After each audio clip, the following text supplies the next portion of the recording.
CH91 शादी। रुद्राक्ष सिंह शेखावत खुद में ही एक कानून है। रुद्राक्ष तिरछी मुस्कान के साथ बोला, दक्ष खन्ना, सुना तो था तुम्हारे बारे में, कभी तुम्हारा ये चेहरा देखने को नहीं मिला और ना ही मैं देखना चाहता था, पर तुमने अपनी शक्ल दिखा ही दी है, तो बताओ क्या मांगने आए हो तुम मुझसे? तुम्हें नहीं लगता कि तुम्हें अपने ऊपर कुछ ज्यादा ही घमंड है? रुद्राक्ष सिंह शेखावत, घमंड इंसान को पूरी तरह से बर्बाद कर देता है और तुम्हारा घमंड तो कुछ अलग ही लेवल का है। तुम्हें बर्बाद होने से कोई नहीं रोक सकता और अगर किसी ने तुम्हें बर्बाद कर दिया तो उस इंसान को जरूर भगवान ने भेजा होगा तुम्हारे ये घमंड को चूर चूर करने के लिए। दक्ष बिना किसी भाव के बोला। रुद्राक्ष दक्ष की बात पर उसका मजाक उड़ाते हुए बोला, बातें तो काफ़ी बड़ी बड़ी कर लेते हो, काफ़ी भगवान में बिलीव करने वाले लगते हो, पर मैं नहीं हूँ। मैं किसी के ऊपर डिपेंडेंट नहीं रहता और भगवान के ऊपर भी नहीं रहता, क्योंकि मुझे जो चाहिए वह मैं खुद हासिल कर लेता हूँ और मेरे पास इस वक्त जो है वह मेरा खुद का है। मुझे किसी की मेहरबानी से नहीं मिला और मेरा घमंड चाहे ज़्यादा हो, कम हो, नेगेटिव हो या पॉजिटिव हो, तुम्हें उससे क्या? तुम यहाँ क्यों आए हो ये बताओ, बाकी मेरे साथ क्या होता है ये चीज़ मैं डिसाइड करता हूँ, ना कि कोई और। दक्ष को रुद्राक्ष की बात सुनकर काफी गुस्सा आ रहा था। वो रुद्राक्ष को घूरते हुए बोला, मुझे ये बताओ कि तुमने मेरे अंकल और मेरी बहन नताशा को क्यों मारा?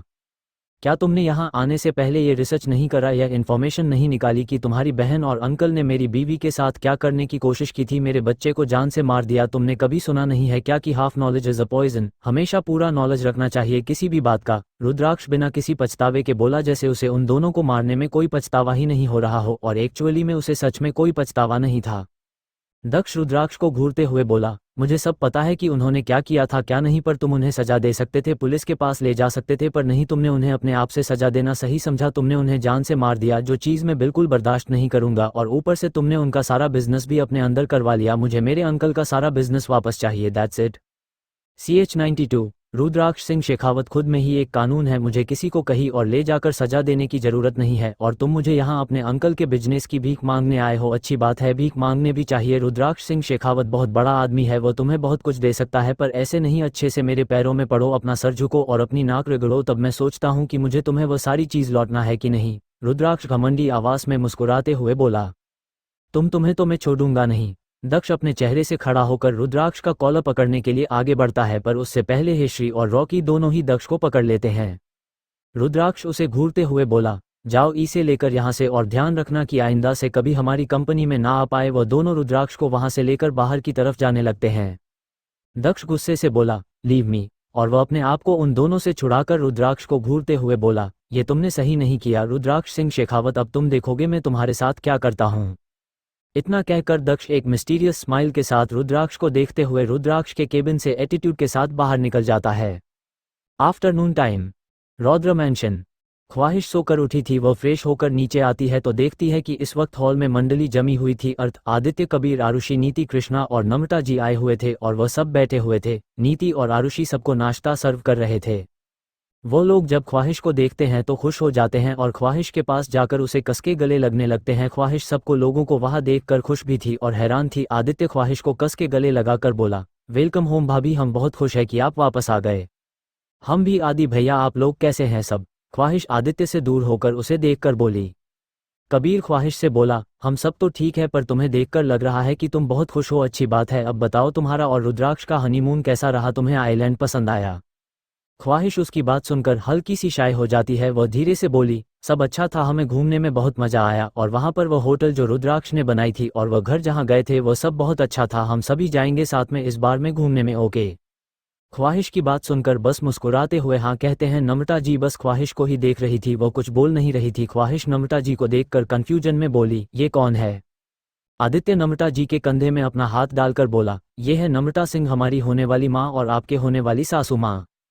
ख्वाहिश हैरानी से आदित्य को देखकर बोली, क्या बोल रहे हैं आप? आपको पता भी है? हाँ मुझे सब पता है, मैं क्या बोल रहा हूँ, ये हमारे पापा से यानी कि राकेश सिंह शेखावत से बहुत प्यार करती है और उनसे शादी करना चाहती हैं। पापा और आंटी दोनों साथ ही पढ़ते थे। आंटी को पापा से प्यार था पर पापा ने आंटी को रिजेक्ट कर दिया था, जिस वजह से यह अमेरिका चली गई थी और कुछ वक्त बाद ही लौटी है और अब पापा फिर से सिंगल हो चुके हैं और कुंवारे हैं। तो मैं चाहता हूं कि आंटी और पापा की शादी हो जाए, जिससे पापा अपने आगे की जिंदगी अकेले ना गुजरे। जो इतने सालों से वह अकेले रह रहे हैं, मुझे उन्हें अकेला देखकर अच्छा नहीं लगता। अर्थ आदित्य की हाँ में हाँ मिलाकर बोला, आदि सही कह रहा है ख्वाहिश। आंटी ने खुद अंकल से बात करके देखी है पर अंकल मान नहीं रहे हैं और ना ही आंटी को कोई जवाब दे रहे हैं। हम ये बात रुद्राक्ष से कहना चाहते हैं पर तुम तो जानती हो ना कि रुद्राक्ष कैसा है, वह किसी की बात नहीं मानता और आंटी खुद रुद्राक्ष से बात करने से डरती है, इसलिए हम तुमसे मिलने आए हैं, तुम्हारी हेल्प लेना चाहते हैं। हम चाहते हैं कि तुम आंटी और अंकल की हेल्प करो और रुद्राक्ष से इस बारे में बात करो और उसे मनाओ कि वह राकेश अंकल की शादी करवाए। ख्वाहिश कुछ पल नम्रता जी के चेहरे को देखते रहती है जो मासूमियत से उसे देख रही थी। ख्वाहिश एकदम से नम्रता जी को गले लगाकर बोली, वाह आंटी, आप तो बहुत सुंदर है और आपको देखकर लगती नहीं रहा है कि आप आंटी है, हमें तो आप बिल्कुल हमारी जितनी लग रही है। हम बहुत खुश है कि हमारी सासू माँ आने वाली है। हम जरूर रुद्राक्ष से बात करेंगे और उन्हें पक्का मना लेंगे, कोशिश नहीं हम पक्का करके दिखाएंगे, बस पर एक प्रॉब्लम है। वो हंसते हंसते एकदम से चुप हो जाती है। सब लोग ख्वाहिश के चेहरे को देखकर समझ गए थे कि उसे भी रुद्राक्ष से डर लग रहा था। वो सब लोग ख्वाहिश को कॉन्फिडेंट देते हुए बोले, कोई बात नहीं ख्वाहिश, तुम कर लोगी, तुम्हें कोई नहीं रोक सकेगा। तुम एक इंसान हो जो हमेशा रुद्राक्ष को किसी भी बात के लिए मना लेता है और इसके आगे रुद्राक्ष कुछ नहीं कर पाता, इसलिए तुम्हें ये काम करना ही होगा। देखो सारा, नम्रता आंटी के भोले से चेहरे को, राकेश अंकल की लॉनलीनेस को देखो, वह कितने अकेले हैं। ख्वाहिश नम्रता जी के चेहरे को देखकर पूरे कॉन्फिडेंट के साथ बोली, हम रुद्राक्ष को मना लेंगे। तभी वो एकदम से डिमोटिवेशन वाला चेहरा बनाकर बोली, क्या हम रुद्राक्ष को मना पाएंगे? वो सब लोग एक साथ बोले, हाँ हाँ, तुम रुद्राक्ष को मना ही लोगी। ख्वाहिश फिर से अपने चेहरे पर कॉन्फिडेंट लाते हुए बोली, हम रुद्राक्ष को जरूर बना लेंगे। रात का वक्त, रुद्राक्ष जब घर में आता है तो देखा है कि पूरे घर की लाइट्स ऑफ थी और हर जगह पर अंधेरा था। रुद्राक्ष ख्वाहिश को आवाज लगाते हुए बोला, स्वीट हार्ट, कहाँ हो तुम? घर में इतना अंधेरा क्यों कर रखा है? पता है ना कल कितना डर गई थी। तभी एकदम से पूरे घर की लाइट्स ऑन हो जाती है और सामने का नज़ारा देखकर रुद्राक्ष की इमोशनलेस आंखें थोड़ी चमक उठती है। CH93 love make, sweet heart, तुम मुझे टर्न ऑन करके अब जाना चाहती हो, ये क्या बात हुई? रुद्राक्ष सामने की तरफ देख रहा था। पूरे घर में गोल्डन और सिल्वर कलर की लाइट्स लगाई हुई थी और कुछ कुछ जगह पर बलून्स और रोजेस लगाए गए थे। रुद्राक्ष पूरे घर में अपना नजर घूमने की बात है सामने की तरफ देखा है जहां पर ख्वाहिश रेड कलर की ट्रांसपेरेंट साड़ी में सीढ़ियों से नीचे उतर रही थी। ख्वाहिश ने एक हाफ स्लीव्स वाला ब्लाउज पहना हुआ था और साड़ी ट्रांसपेरेंट रेड थी जिससे ख्वाहिश का शरीर के उभार अच्छे से दिख रहे थे। रुद्राक्ष ख्वाहिश को एक तक देखे जा रहा था, उसे कोई होश ही नहीं रहा था, वह मदहोशी से ख्वाहिश को देखे जा रहा था। ख्वाहिश रुद्राक्ष के पास पहुंच जाती है और उसके गाल पर अपना हाथ रखकर शर्माते हुए बोली, आप आ गए। रुद्राक्ष अपनी आंखें छोटी करके बोला, हाँ तुम्हें दिख रहा हूँ, तुमने मुझे हाथ लगाया है तो तुम महसूस कर सकती हो कि मैं आ चुका हूँ। रुद्राक्ष की बात सुनकर ख्वाहिश बुरा सा मुंह बनाकर बोली, आप हमेशा ही इतनी अनरोमांटिक और खड़ूस बातें कैसे कर लेते हैं? क्या आपका मन नहीं करता कि आप अपनी इतनी खूबसूरत बीवी को देखकर कुछ रोमांटिक बातें करा करें? रुद्राक्ष ख्वाहिश की कमर में हाथ डालकर उसे अपने बेहद करीब कर लेता है और उसके सीने को अपने सीने से सटाकर ख्वाहिश के कान में अपने गर्म सांस छोड़ते हुए बोला, मन तो बहुत करता है कि मैं अपनी इस खूबसूरत बीवी का फायदा 24/7 उठाता रहूं, पर इतना तुम बर्दाश्त नहीं कर पाओगी और मैं अपने खूबसूरत बीवी को मारना नहीं चाहता। इतना कहकर रुद्राक्ष ख्वाहिश के ईयर लोब को हल्का सा बाइट करके उससे दूर हो जाता है। रुद्राक्ष की बात सुनकर ख्वाहिश को अपने शरीर में गूसबम्स आ गए थे, वह अपने गले में आया हुआ सलाइवा निगलती है और रुद्राक्ष से दूर होकर उसके हाथ को पकड़कर बोली, आप फ्रेश हो जाए, हमने हमारे लिए डिनर डेट प्लान किया है और हमें भूख भी लगी है तो हम जल्दी से खाना खा लेते हैं। रुद्राक्ष ऊपर की तरफ जाने लगता है, उसने अभी 2 कदम ही आगे बढ़ाए ही थे, वह पीछे मुड़कर ख्वाहिश को देखकर अपनी एक आईब्रो चढ़ाकर बोला, क्या तुम्हें मुझसे अपनी कोई बात मनवानी है तो बोल दो, क्योंकि यह सब करके अगर तुम्हें लगता है कि मैं तुम्हारी कोई बचकानी बात मान लूंगा तो ऐसा कुछ नहीं होगा। रुद्राक्ष की बात सुनकर ख्वाहिश थोड़ी हड़बड़ा जाती है, वह अपने चेहरे पर एक झूठी मुस्कान सजा बोली, अरे नहीं नहीं, आप कैसी बातें कर रहे हैं? आपको क्या लगता है कि हम आपसे प्यार सिर्फ इसलिए करते हैं क्योंकि हमें आपसे कोई बात मनवानी होती है? आप कितने बुरे हैं ये सोचते हैं हमारे बारे में? रुद्राक्ष उसकी नौटंकी देखकर अपना असर में हिलता है और वहां से ऊपर अपने रूम में चला जाता है। कुछ देर बाद रुद्राक्ष नीचे आता है और वह दोनों खाना खाने लगते हैं। खाना हो जाने के बाद ख्वाहिश रुद्राक्ष के हाथ को पकड़कर गार्डन में ले आती है। इस वक्त गार्डन में पूरी लाइट्स ऑफ कर रखी थी जिसे गार्डन में चल रही खूबसूरत फेयरी लाइट्स अच्छे से दिख सके। रुद्राक्ष ख्वाहिश के हाथों में अपना हाथ है डाले चल रहा था और ख्वाहिश उसे ढेर सारी बातें कर रही थी। रुद्राक्ष बिना बोर हुए ख्वाहिश की सारी बातें सुन रहा था और ख्वाहिश थी कि चुप होने का नाम ही नहीं ले रही थी। रुद्राक्ष ख्वाहिश के हाथ को पकड़कर अपने सामने खड़ा कर लेता है और उसके चेहरे को अपने हाथों में थामकर बिना कोई वार्निंग के ख्वाहिश के होठों पर किस करने लगता है। ख्वाहिश पहले तो हैरान रह गई थी पर वह भी रुद्राक्ष का साथ देने लगती है। रुद्राक्ष ख्वाहिश के होठों के स्मूच करते हुए उससे दूर हो जाता है। एक लंबी किस के बाद ख्वाहिश गहरी सांस लेते हुए रुद्राक्ष के सीने पर रखना सर रख लेती है। रुद्राक्ष ख्वाहिश की कमर पर अपने हाथ कसकर एक हाथ से उसके बालों को सहलाते हुए बोला, तुम मेरी की नहीं बर्दाश्त कर पाती हो, पूरी रात मुझे जेल कैसे लेती हो। ख्वाहिश रुद्राक्ष से दूर होकर उसके चेहरे को अपने हाथों में थाम कर बोली, क्योंकि हम बने हैं आपके लिए, तो आपको झेलने हमारे लिए बड़ी बात नहीं है। ख्वाहिश की बात सुनकर रुद्राक्ष के चेहरे पर तिरछी मकना जाती है। वह ख्वाहिश को अपनी गोद में उठा लेता है और उसे कमरे की तरफ ले जाने लगता है। ख्वाहिश अपना शहर रुद्राक्ष के सीने पर रख लेती है और अपने एक हाथ से रुद्राक्ष की कॉलर को कसके पकड़ लेती है। रुद्राक्ष ख्वाहिश को बेड पर लेट देता है और खुद उसके ऊपर आ जाता है। वह ख्वाहिश के दोनों हाथों को अपने हाथों में भरकर उसकी उंगलियों में अपने उंगलियों फंसा लेता है और ख्वाहिश के गले पर किस करने लगता है। रुद्राक्ष ख्वाहिश के गले से होते हुए उसके सीने पर आ जाता है और ख्वाहिश के ब्लाउज कर जमीन पर फेंक देता है और ख्वाहिश किसी सीने को अपने मुंह में लेकर शक करने लगता है और साथ साथ कैसे और बिट्स भी करते जा रहा था। ख्वाहिश के हिसाब से लेते हुए अपनी आंखें बंद कर लेती है। वह अपने हाथ को रुद्राक्ष के हाथों पर काश लेती है, जिससे उसके नाखून रुद्राक्ष के हाथों पर लग रहे थे। रुद्राक्ष के दोनों ब्रेस्ट को पूरी तरह से लव बर्ड्स से भर देने के बाद उसके पेज की तरफ जाने लगता है और ख्वाहिश के हाथों को छोड़कर अपने दोनों हाथों को उसके ब्रेस्ट पर रखकर प्रेस करने लगता है। ख्वाहिश गहरी सांस लेते हुए पूरी, रुद्राक्ष हमें आपसे बात करनी है। रुद्राक्ष ख्वाहिश की नेवर पर काटते हुए बोलो, हाँ बोलो स्वीट हार्ट, क्या बात करनी है। हम कहना चाहते हैं कि वह आराम से। रुद्राक्ष ख्वाहिश की नवल को लिखे करने के बाद उसके ऊपर आ जाता है और अपने अंगूठे से हुआ है कि होठों को सहलाते हुए बोला, आप बोलो स्वीट हार्ट, क्या कहना चाहती हो। रुद्राक्ष अपने हाथ से ख्वाहिश के लोअर पार्ट को रब करते जा रहा था, जिससे ख्वाहिश कुछ बोल नहीं पा रहे थे। रुद्राक्ष तिरछी मुस्कान के साथ, पूरा कहो स्वीट हार्ट, क्या कह रही थी। ख्वाहिश रुद्राक्ष के हाथ को पकड़कर बोले, stupid Rudraksh, I want to talk. हाँ तो बोलो ना, मैंने कब मना किया। रुद्राक्ष वैसे ही बोला, कहाँ है सब मैसेज ना मिला कर बोली, नहीं ऐसे नहीं, पहले आप शांत हो जाए उसके बाद बात करते हैं। रुद्राक्ष एक गहरी सांस लेकर खुद को शांत करता है और ख्वाहिश के ऊपर जाकर ख्वाहिश के बॉडी से अपने बॉडी को रब करते हुए बोला, अब बोलो। ख्वाहिश जो अपनी आंखें कस के बंद करके लेटी हुई थी, वह अपनी आंखें खोलकर रुद्राक्ष की आंखों में देखकर बोली, आप नम्रता आंटी को जानते हैं। रुद्राक्ष अपनी आंखें छोटी करके बोला, कौन नम्रता आंटी। अरे वही नम्रती, छोटे से प्यार करती है और पापा से शादी करना चाहती है। उन्होंने पापा से कहा पर पापा मन नहीं रहे हैं और नम्रता आंटी को रिजेक्ट कर रहे हैं। हम मिले नम्रता आंटी से, वो बहुत प्यारी है, हमें बहुत पसंद है और बहुत अच्छी भी है। वह बिल्कुल जहरीले सास की तरह नहीं है, हमें वह पसंद आए। हम चाहते हैं कि पापा की शादी में बात आंटी से हो और वह कितना अकेला रहेंगे, हम उन्हें और अकेला रहते हुए नहीं देखना चाहते। हम चाहते हैं कि उनके पास भी अपना कोई पार्टनर हो। देखिए उनके बड़े बेटे की भी शादी हो चुके हैं, मतलब आपकी भी शादी हो चुकी है। आदित्य और कृष्णा दोनों एक दूसरे से प्यार करते हैं, तो हम दोनों की शादी हो जाएगी। कुछ वक्त में तो पापा अकेले रह जाएंगे ना।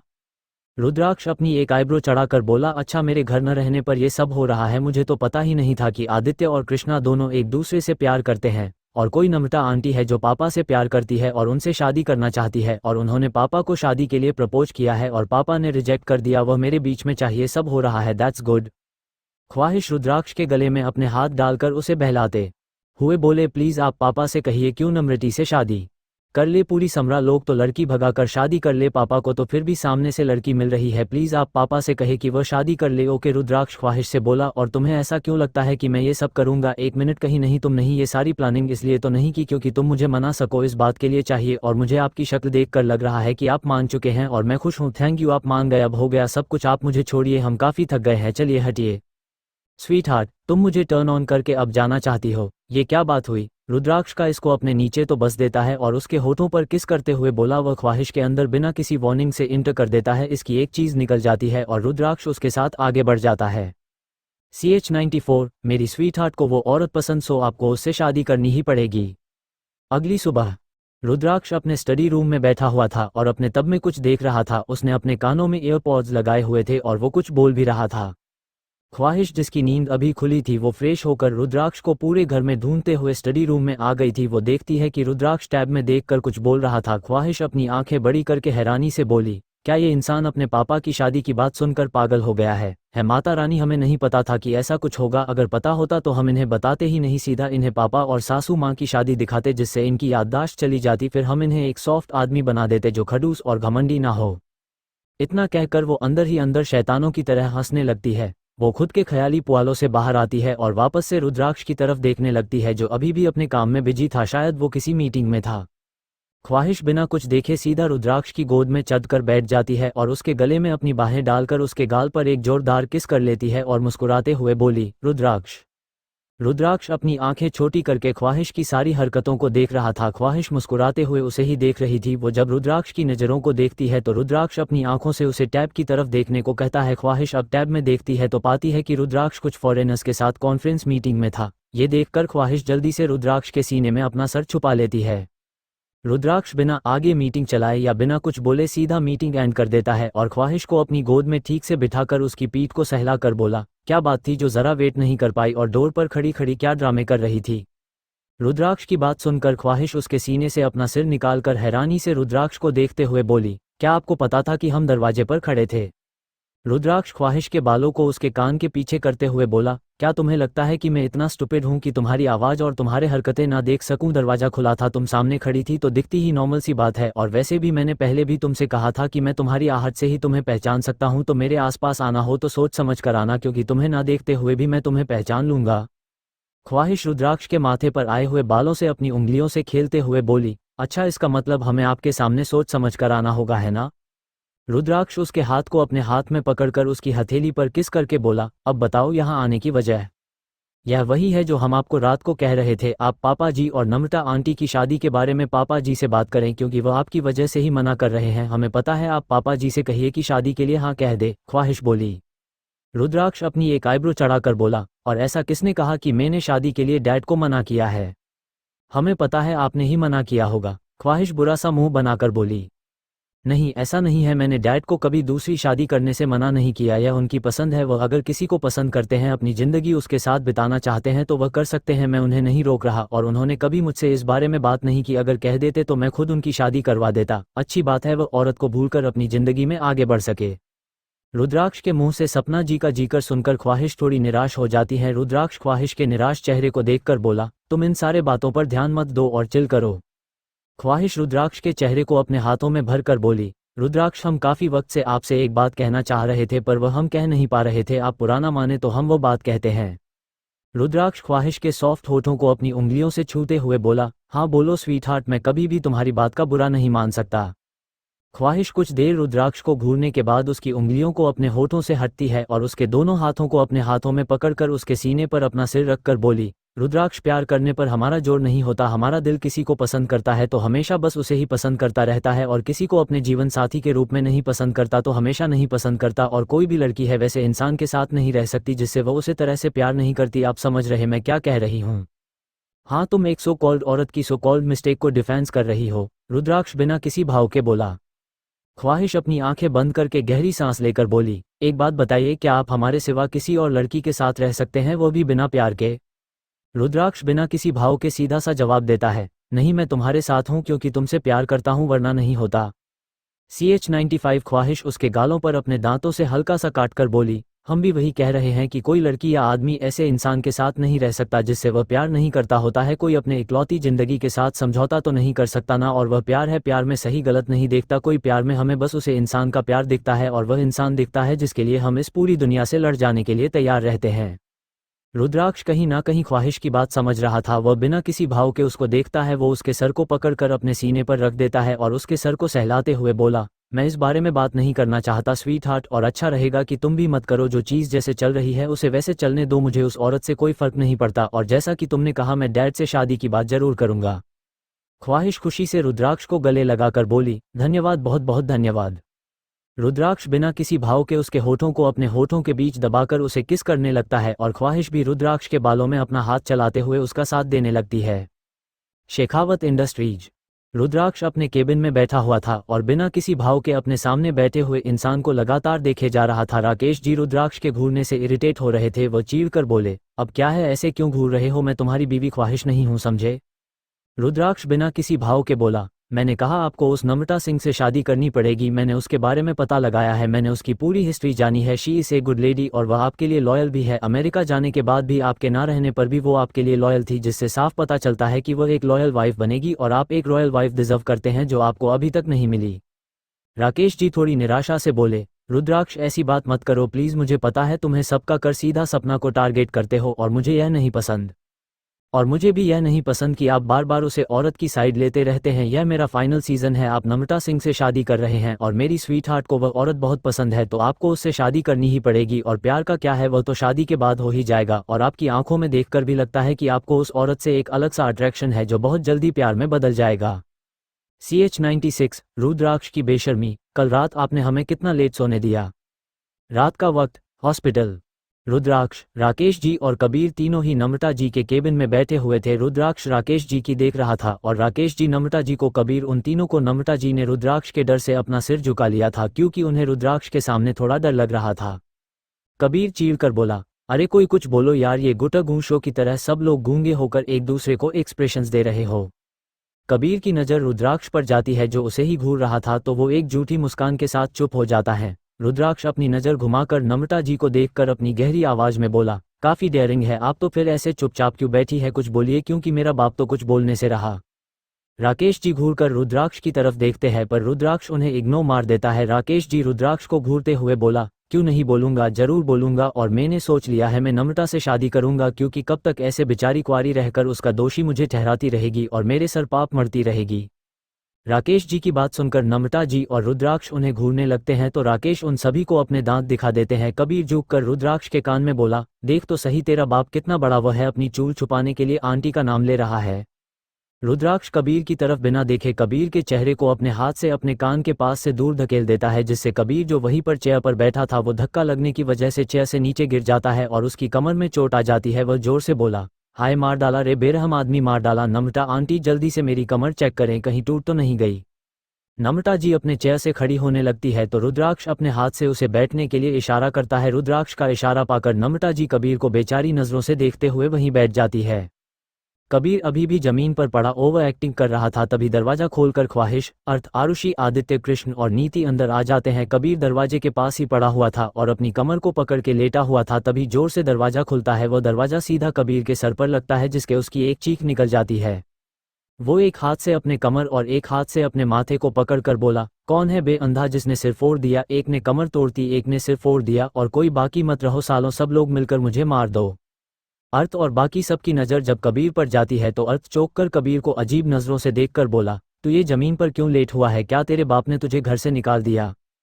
कबीर अपने सर से हाथ हटाकर एक जोरदार थप्पड़ अर्थ के गाल पर चढ़ देता है और बोला, मनहूस कहीं के, तुझे ना निकले, तेरा बाप घर से मुझे क्यों निकालेगा, और अगर निकल भी दिया तो मेरे पास गर्लफ्रेंड है, मैं उसके पास चला जाऊंगा, वो मुझे हेल्प कर लेगी, क्यों बेबी तू मुझे अडॉप्ट करोगे ना। वो नीति की तरफ देखकर बोला।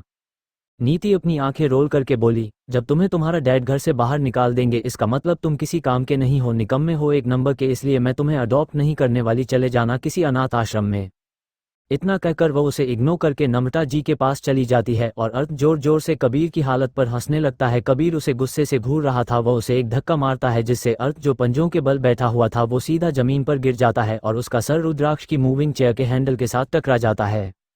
रुद्राक्ष कुछ रिएक्ट नहीं करता, बस अपनी चेयर को थोड़ा आगे खिसका लेता है जिससे अर्थ का सर जो चेयर पर था वह अब जमीन पर लग चुका था। अर्थ अपने सर को पकड़कर बोला, कितना बड़ा कमीना है साला, सिर फोड़ रहा है मेरा, इसे तो पाप लगेगा। ख्वाहिश और कृष्णा दोनों ही अर्थ और कबीर को उठाते हैं और उन्हें संभलकर चेयर पर बिठा देते हैं। कबीर किसी बुजुर्ग इंसान की तरह ख्वाहिश और कृष्ण के माथे पर हाथ रखकर उन्हें आशीर्वाद देते हुए बोला, मेरा आशीर्वाद है तुम दोनों को बच्चियों की, तुम अपने होने वाले पति को और अपने हो चुके पति को बहुत बहुत परेशान करो और वह तुमसे इरिटेट हो जाए। वह रुद्राक्ष और आदित्य की तरफ देखकर बोल रहा था।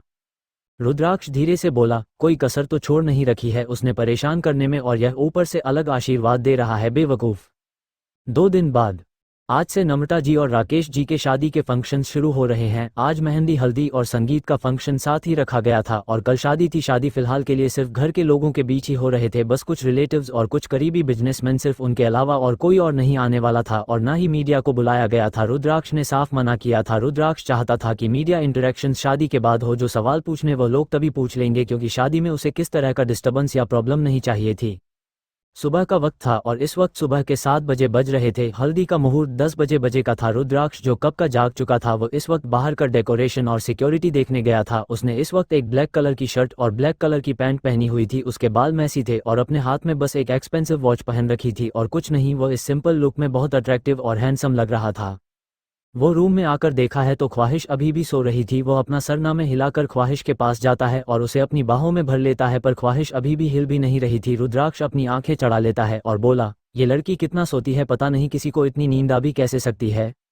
वह ख्वाहिश के ब्लैंकेट के अंदर अपना हाथ डाल देता है। ख्वाहिश इस वक्त पूरी तरह से नेक थी, बस उसने रुद्राक्ष की वाइट शर्ट पहने हुए थे जो रुद्राक्ष ने उसे सुबह पहनी थी। वह ख्वाहिश के शर्ट के अंदर हाथ डालकर उसके सीने को जोर जोर से प्रेस करते हुए बोला, गुड मॉर्निंग स्वीट हार्ट, देखो सुबह के 7 बजे है और आज आंटी और पापा की शादी के रस्में है और तुम अभी भी सो रही थी। तुमने तो कहा था कि तुम बहुत एक्साइटेड हो, इन सारी चीज़ों के लिए कहाँ गए तुम्हारे सारे एक्साइटमेंट। ख्वाहिश अपनी आंखें खोलकर रुद्राक्ष को घूरने लगती है और उसके हाथ पर अपना हाथ रखकर उसके मूवमेंट को रोक देती है। रुद्राक्ष के चेहरे पर एक तिरछी मुस्कान थी। वह अपने दूसरे हाथ से उसके दूसरे ब्रेस्ट को भी अपने हाथ से मसलने लगता है। ख्वाहिश अपने दूसरे हाथ को उसके दूसरे हाथ पर रखकर उसे शांत करवा देती है।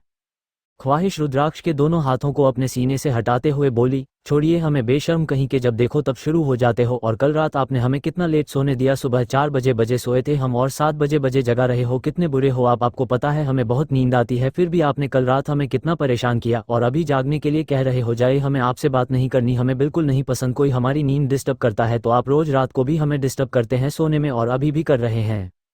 ख्वाहिश अपना मुंह खुलकर सारी बातें बोल रहे थे। रुद्राक्ष को वो इस वक्त बहुत क्यूट लग रही थी। रुद्राक्ष ख्वाहिश के चेहरे को अपने हाथों में भरकर उसके होठों पर एक इंटेंस किस कर देता है और एक लंबे किस के बाद उसे दूर होकर उसके होठों को सहलाते हुए बोला, ठीक है सो जाओ, पर 10 बजे से पहले नीचे आ जाना, पता है ना हल्दी की रस्म है जिसको तुम्हें अपने हाथ से कुछ चीज़ करनी है क्योंकि तुम इस घर की बड़ी बहू हो।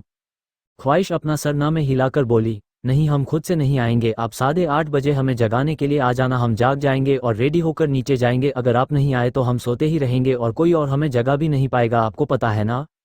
रुद्राक्ष उसके माथे पर किस करके बोला, ओके स्वीटहार्ट मैं आ जाऊंगा अपनी ड्यूटी के वक्त, ओके अब सो जाओ चलो।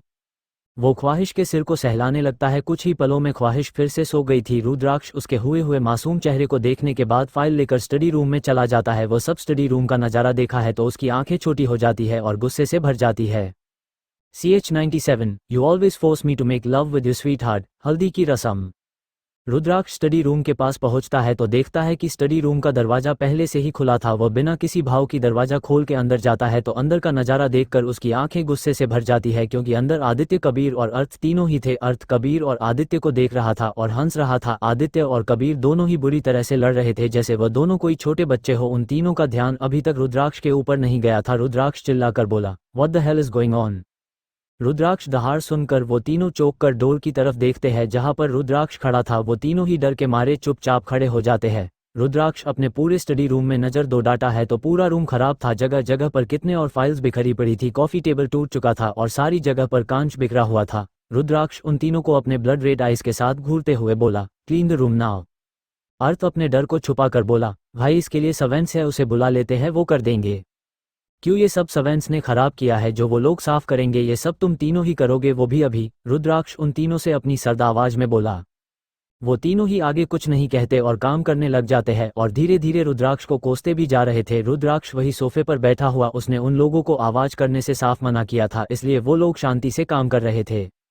कुछ देर बाद रुद्राक्ष अपनी वॉच में देखता है तो 8:30 हो चुके थे। वो उन तीनों को इग्नोर करके वहां से बाहर चला जाता है। उसके जाते ही वो तीनों राहत की सांस लेते हैं। कबीर आदित्य से बोला, तेरी वजह से, सिर्फ और सिर्फ तेरी वजह से आज मुझ जैसे इतने बड़े सर्जन को सफाई करनी पड़ रही है। देख क्या हालत हो गई है मेरी, अभी हल्दी है, सारी लड़कियां मुझे ऐसे देखेंगी तो क्या सोचेगी।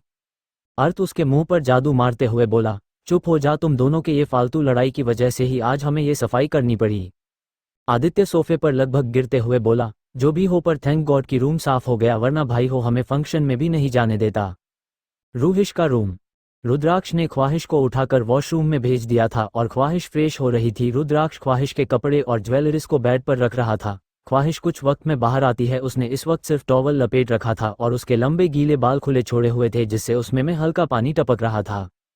रुद्राक्ष की नज़र जब ख्वाहिश पर जाती है तो वह उसे देखा ही रह जाता है क्योंकि उसका टॉवल गीला होने की वजह से वह सफ़ेद टॉवल बिल्कुल उसके शरीर से चिपक चुका था। ख्वाहिश की नज़र रुद्राक्ष के सामने नहीं थी, वह बेड पर रुद्राक्ष के द्वारा निकाले हुए अपने कपड़ों को देख रही थी, जो एक येलो एंड व्हाइट कलर का फ्लावर वाला लहंगा था और उसके साथ ट्रांसपेरेंट दुपट्टा। उसके साथ रुद्राक्ष ने सारी गोल्डन ज्वेलरीज निकली हुई थी जो पूरे गोल्ड की थी। कुछ लोग में ख्वाहिश बहुत खूबसूरत और क्लासी लगने वाली थी। ख्वाहिश अपना सर उठाकर अपनी चमकती हुए आंखों से रुद्राक्ष को देखकर बोली, वाओ रुद्राक्ष, आपने तो बहुत अच्छा कॉम्बिनेशन निकला है, कपड़ों का हमें बहुत पसंद आया, हम अभी रेडी हो जाते हैं। वो रुद्राक्ष को गले लगाते हुए बोली और जल्दी से रुद्राक्ष से दूर होने लगती है, पर वह जैसे ही रुद्राक्ष से दूर होती है उसका टॉवल का एक कॉर्नर रुद्राक्ष ने पकड़ा हुआ था जानबूझकर, जिससे ख्वाहिशों उससे अलग हो तो उसका पूरा टॉवल निकल जाए, और हुआ भी वही। टॉवल रुद्राक्ष के हाथ में रह गया था और ख्वाहिश उसके सामने नेक खड़ी थी। ख्वाहिश हैरानी से अपनी आंखें फाड़े रुद्राक्ष को देख रही थी। वह जल्दी से रुद्राक्ष के हाथ से टॉवल लेने की कोशिश करती है, पर रुद्राक्ष अपना हाथ ऊपर कर देता है। ख्वाहिश बिल्कुल उससे चिपक गई थी और अपनी आंखें बंद करके बोली, please Rudraksh, don't embarrass me, please give my towel back. Rudraksh उस टॉवल को ख्वाहिश की पीठ पर रखकर उसे कवर कर लेता है। रुद्राक्ष ख्वाहिश के शरीर को धीरे धीरे उसे टॉवल से साफ कर रहा था, जैसे ख्वाहिश कोई कांच की गुड़िया हो और उसे टॉवल से भी चोट आ जाएगी। ख्वाहिश ने शर्म से अपनी आंखें बंद कर रखी थी। रुद्राक्ष ख्वाहिश के पूरे शरीर को साफ करने के बाद ख्वाहिश को उसके इनस पहना देता है। उसके बाद वह उसे लहंगे को उठाकर पहले ख्वाहिश को उसका चोली पहन देता है और फिर ब्लाउज। ख्वाहिश पूरी तरह से रुद्राक्ष के सीने में ही घुसी हुई थी। रुद्राक्ष पीछे से उसके ब्लाउज की डोरियां बांध देता है और ख्वाहिश को कंधे से पकड़कर उसे ड्रेसिंग टेबल के सामने बैठा देता है और ख्वाहिश के बालों को हेयर ड्रायर से ड्राई करने के बाद ख्वाहिश को हल्का सा मेकअप करके उसकी ज्वेलरी पहना देता है, जो कि सारे गोल्डन ज्वेलरी थी। ख्वाहिश पूरी तरह से रेडी हो चुकी थी। कुछ ही देर में रुद्राक्ष महेश के कान में अपने गर्म सांस छोड़ते हुए बोला, just have a look at you, you always force me to make love with your sweetheart. Khwahish अपना सर उठाकर खुद को मिरर में देखती है तो उसे अपना लुक बहुत प्यारा और रिच लग रहा था। ख्वाहिश अपनी जगह से खड़े होकर रुद्राक्ष को अपने गले लगाकर बोली, हम बहुत अच्छे लग रहे हैं, शुक्रिया, पर हमें नहीं पता था कि आप लड़कियां रेडी करने में इतने माहिर हैं। क्या आपने ये सब पहले भी किया हुआ है? रुद्राक्ष उसकी बात सुनकर बिना किसी भाव की बोला, हाँ, जब मैं बिजनेस में नहीं था तब मैं एजे का आर्टिस्ट काम करता था, न्यूड लड़कियों को रेडी करने जाना था। रुद्राक्ष की बात सुनकर ख्वाहिश उसे घूरने लगती है और उसके सीने पर एक थप्पड़ लगाकर बोली, फालतू बकवास करने की कोई जरूरत नहीं है, हमारा मतलब वह नहीं था। रुद्राक्ष हल्की मुस्कान के साथ उसके माथे पर किस करके बोला, नीचे चले, वक्त हो रहा है हल्दी का। ख्वाहिश अपना सर हाँ में हिलाकर बोली, अरे हाँ जल्दी चलो, वो तो हम भूल ही गए, चले जल्दी चलिए, हमारे साथ ससुर की हल्दी की रस्म है आज सी। उसकी बात सुनकर रुद्राक्ष अपना सिर ना में हिलता है और वह लोग वहां से निकाल नीचे चले जाते हैं। ख्वाहिश नीचे आकर देखती है तो रंजीत जी और सपना जी दोनों ही आए हुए थे। ख्वाहिश रंजीत जी और सपना जी में पास जाती है और उन्हें खुशी से गले लगा लेती है। वह देखी है कि रुद्राक्ष भी उसके ही पीछे खड़ा था, पर उसने ना ही सपना जी की तरफ देखा था और ना ही रंजीत जी के पैर पड़ा था। ख्वाहिश रुद्राक्ष को घूर रही थी। रुद्राक्ष रंजीत जी और सपना जी की तरफ देखकर तिरछी मुस्कान के साथ बोला, मुझे लगा नहीं था कि आप आएंगे। रंजीत जी बिना किसी भाव के बोले, आते क्यों नहीं भाई, मेरी बच्ची के ससुर की शादी हो रही है, मुझे तो आना ही था, उस नाते नहीं तो अपनी बीवी के एक्स के नाते में जरूर आता। रंजीत जी की बात सुनकर सपना जी थोड़ी अनकंफर्टेबल हो गई थी और रंजीत जी की कमर पर एक जोरदार चिमटी काट लेती है, जिससे रंजीत चमक उठाते हैं। रुद्राक्ष उन दोनों को इग्नोर करके दूसरी तरफ चला जाता है। कुछ ही पलों में हल्दी की रस्म शुरू हो जाती है। नम्रता जी और रंजीत सिंह को गार्डन में बिठाया गया था और वहां पर सारा हल्दी का डेकोरेशन किया गया था। पूरे घर में गेस्ट से ज्यादा तो गार्ड्स थे, सब लोग उन दोनों को हल्दी लग रहे थे सिवाय रंजीत जी के। सपना जी जैसे ही राकेश जी और नम्रता जी को हल्दी लगाने जाने वाली थी, रंजीत जी उनके हाथ को पकड़कर बोले, कोई जरूरत नहीं ये सब करने की, हम यहाँ बस ख्वाहिश के लिए आए हैं, तो इन सारी फॉर्मेलिटी में मत पड़ो। सपना जी रंजीत जी के हाथ से अपना हाथ छुड़ाकर बोली, रंजीत, राकेश मेरा दोस्त भी है, वह शादी कर रहा है, मैं खुश हूँ उसके लिए और मुझे नहीं लगता कि यह कोई फॉर्मेलिटी है, मैं दिल से ये करना चाहती हूँ। इतना कहकर वह जाकर रंजीत जी को हल्दी लगाने लगती है। रंजीत जी उन्हें देखकर थोड़े सरप्राइज थे। सपना जी मुस्कुराते हुए बोली, इतना सरप्राइज होने की जरूरत नहीं है, दोस्त हो तुम मेरे और मैं खुश हूँ तुम्हारे लिए। सपना जी की बात सुनकर राकेश जी के चेहरे पर एक मुस्कान आ गई थी और वही रुद्राक्ष बिना किसी भाव के उन दोनों को देख रहा था और ख्वाहिश रुद्राक्ष के पास उसका हाथ पकड़कर खड़ी थी। दूसरी तरफ एक अपार्टमेंट जो काफी बड़ा और लग्जरियस था, उस अपार्टमेंट के एक बड़े से रूम में एक लड़का बैठा हुआ था। उसके चेहरे पर तिरछी मुस्कान थी और वह अपने लैपटॉप में रुद्राक्ष के घर में हो रही शादी की लाइव फुटेज देख रहा था। वह कैमरा सिर्फ और सिर्फ ख्वाहिश के ऊपर ही रखा गया था, जिससे वह लड़का ख्वाहिश को अच्छे से देख सके।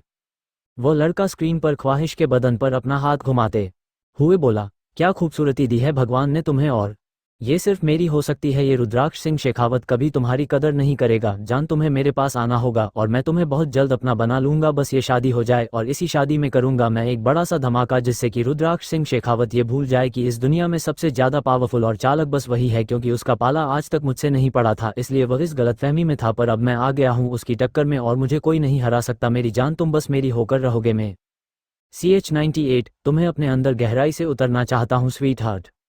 वह इंसान लैपटॉप में ख्वाहिश को देखते हुए ख्वाहिश के जिस्म पर अपना हाथ फिरते हुए बोला, तुम हमेशा मेरी बनकर रहोगे, मैं दक्ष खन्ना तुम्हें हमेशा अपने पास रखूंगा, किसी गुड़िया की तरह तुम उसे रुद्र सिंह शेखावत को सूट नहीं कर रही हो वो तुमसे बहुत बड़ा है और तुम बहुत छोटी और सेंसिटिव, तुम्हें मैं अपना बनाकर रहूंगा और उसे रुद्राक्ष को मैं बिल्कुल नहीं छोड़ूंगा। उसने मेरी बहन और अंकल को मार दिया और मेरी बहन को सिर्फ और सिर्फ रुद्राक्ष सिंह शेखावत से प्यार करने की सजा मिली, जो मैं कभी बर्दाश्त नहीं करूंगा। उसे रुद्राक्ष को इस बात का जवाब देना ही पड़ेगा कि उसने ऐसा क्यों किया और तुम्हें मेरा होना ही पड़ेगा मेरी जान। इतना कहकर वह ख्वाहिश के चेहरे पर लैपटॉप की स्क्रीन पर में से ही किस कर लेता है। दोपहर के 12 बज रहे थे। रुद्राक्ष अपने स्टडी रूम में था। वो वहां से अपने रूम में जाता है तो देखा है कि ख्वाहिश मिरर के सामने खड़ी थी और अपने गहने निकाल रही थी। रुद्राक्ष ख्वाहिश के पास जाता है और उसकी कमर से सहलाते हुए उसके पेट पर अपना हाथ रख देता है और उसके पीठ को बिल्कुल अपने सीने से सटाकर उसके कंधे पर अपना सर रख कर बोला, अकेली क्यों निकल रहे हो स्वीट हार्ट, मुझसे कहो मैं निकाल दूंगा। ख्वाहिश उसे घूरते हुए बोली, क्या आप हमेशा इसी बारे में सोचते रहते हैं जो आपके दिमाग में हमेशा यही सारी बातें चलती रहती है? हमेशा तो नहीं, पर हाँ जब तुम्हें देखता हूँ तब चलाते रहती है। अगर मैं तुम्हें 24/7 लगातार देखकर हो तो शायद मैं 24/7 वही सोचता रहो या वही करता रहो, पर क्या करूँ स्वीट हार्ट, मैं तुम्हारे सामने आती है अपने ऊपर से सारा कंट्रोल लूज कर देता हूँ और हमेशा बस तुम्हारा होकर सहना चाहता हूँ, तुम्हें अपने अंदर गहराई से उतरना चाहता हूँ स्वीट हार्ट। ख्वाहिश रुद्राक्ष की आंखों में देख रही थी। वो अपने गले में आया हुआ सलाइवा निगलती है और रुद्राक्ष को खुद से दूर करने लगती है, पर रुद्राक्ष उसे वही मिरर से लगाकर उसके होठों पर बेतहाशा किस करने लगता है और अपने हाथों से उसके गहने और कपड़े निकालने लगता है। कुछ ही पल के उसने ख्वाहिश के जोड़े को निकालकर वही जमीन पर फेंक देता है। ख्वाहिश उसे खुद से दूर करते हुए बोली, रुद्राक्ष अभी शाम को संगीत और मेहंदी है, हम थके हुए रहेंगे, फिर प्लीज आ। रुद्राक्ष जो उसके सीने पर बुरी तरह से सक करे जा रहा था, उसके काटने से ख्वाहिश की एक आह निकल गई थी। वो रुद्राक्ष के बालों में अपनी मुठिया कस लेती है। रुद्राक्ष उसे लिफ्ट करता है जिससे ख्वाहिश उसके कमर पर अपने पैर बांध लेती है। रुद्राक्ष उसे ले जाकर बेड पर आराम से लेटा देता है और उसके माथे पर किस करके उसके ऊपर आ जाता है और उसके गले पर किस करने लगता है। ख्वाहिश रुद्राक्ष के हाथ पर हाथ रख देती है, पर रुद्राक्ष उसके दोनों हाथों को अपने एक हाथ से पकड़कर ऊपर की तरफ कर लेता है। ख्वाहिश रुद्राक्ष को घूरते हुए बोली, अभी नहीं रुद्राक्ष। रुद्राक्ष ख्वाहिश की आंखों में देखकर बोला, अभी ही। इतना कहकर वह ख्वाहिश के होठों पर किस करने लगता है। कुछ ही देर में उन दोनों के कपड़े बेड से नीचे पड़े हुए थे और रुद्राक्ष ख्वाहिश के होठों पर, गले पर, सीने पर और पेट पर किस कर रहा था। कुछ ही देर में उसे रूम में ख्वाहिश की गहरी सांस और मौन करने की आवाजें आ रही थी, जिससे रुद्राक्ष और वाइल्ड होता जा रहा था और उस रूम का एटमॉस्फेयर बेहद सिडिक्टिव और रोमांटिक हो रहा था।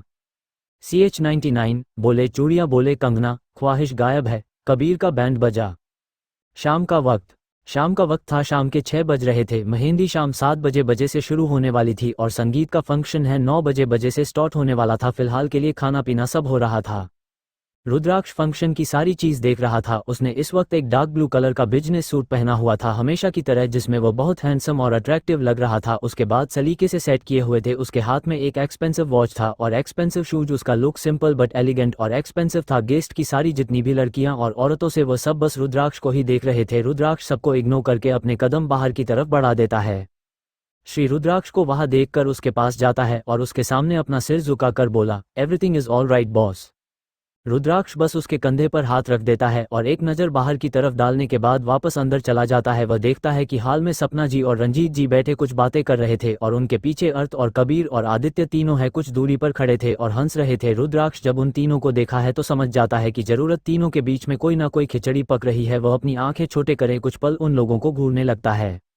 रुद्राक्ष कारण तीनों के पीछे चुप करके खड़ा हो जाता है। उन दिनों का ध्यान रुद्राक्ष की तरफ नहीं था। आदित्य हंसते हुए बोला, अच्छा हुआ हमने ख्वाहिश भाभी को वह बात बता दे जिससे उन्होंने भाई को इस शादी के लिए मना लिया, वरना भाई कभी नहीं मानते और मेरे पापा हमेशा कुंवारे रह जाते।